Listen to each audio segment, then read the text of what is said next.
விஜய் வந்து அதிமுக இருக்கும்போதும் சரி, திமுக இருக்கும்போதும் சரி, அந்த படத்துக்காக, அந்த படம் ரிலீஸ் ஆகிறதுக்காக போய் நின்ற வழி தான் அவர் அரசியல் கொண்டு வந்திருக்கோம். அது ஒன்றும் சமூக தேவை இல்லையா? அவர் படத்துக்கு அவர் போய் நின்னார். வேற என்ன?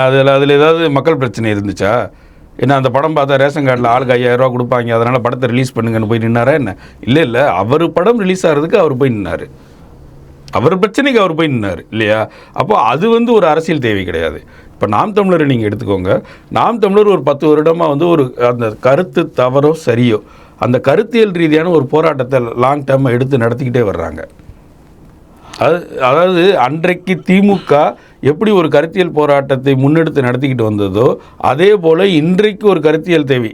அது வந்து திமுகவுடைய கருத்தியல் போராட்டமும் நாம் தமிழரோட கருத்தியல் போராட்டமும் ஒன்றா, இல்லை இது மேன்மையானதா அது மேன்மையானதான்ற கருத்து தேவையில்லை. ஆனால் ஒரு கருத்தை மையமாக வைத்து ஒரு இயக்கம் இயங்குச்சு இல்லையா? அதுதான் இன்றைக்கும் சஸ்டெயின் பண்ணி திமுகவை கொண்டு போய்கிட்டு இருக்கு. அதோடைய தலைவர்கள் மாறினாலும், அதற்குள்ள வாரிசு அரசியல் வந்தாலும் தொடர்ந்து திமுகவை ஆதரிப்பதற்கு காரணம் இன்றைக்கி இருக்கக்கூடிய அரசியல் சூழ்நிலையில் திமுக ஒரு பக்கம், அதிமுக ஒரு பக்கம், டிவிகே ஒரு பக்கம், இவங்க 3 அணியாக இருந்தாலும் விஜயை பொறுத்தளவு ஒரே அணி.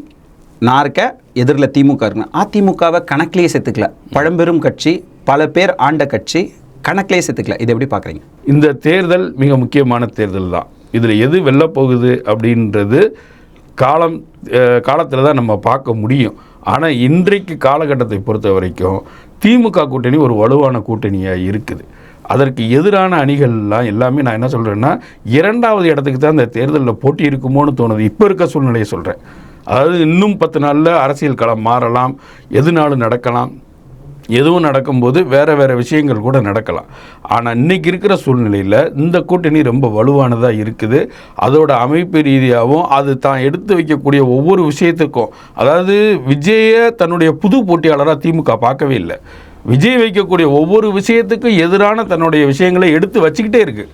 அதாவது பெண்கள் அதிக அளவில் விஜய் பின்னாடி போகிறாங்கன்னொடனே மகளிர் மாநாடு நடத்துது, இளைஞர்கள் அதிகமாக போகிறாங்கன்னொடனே இளைஞர்களுக்கு லேப்டாப் கொடுக்கறது நடத்துது, அரசு ஊழியர்கள் பிரச்சனை அரசு ஊழியர்களை உடனடியாக ஷார்ட் அவுட் பண்ணுது அப்படின்னு தன்னுடைய வீக்னஸ் பாயிண்ட் எதையுமே அதை ஒரு அதிகார விஷயமாவோ இல்லை just like that left handle deal பண்ணிட்டு போகிறதாவோ, நமக்கு வலுவான கூட்டணி இருக்குது, நம்மளுடைய ஓட் பேங்க் இருந்தாலே நமக்கு போதுமானதுன்னு எங்கேயுமே தன்னுடைய பலம் எனக்கு கரெக்டாக இருக்குன்ற ஒரு அதிமேதாவித்தனத்தில் இல்லாமல் எல்லாத்தையும் இறங்கி அட்ரஸ் பண்ணி திரும்பவும் நம்ம அதிகாரத்துக்கு வந்தே ஆகணும். ஏன்னா திமுகவுக்கு இது வந்து ஒரு வரலாற்று ரீதி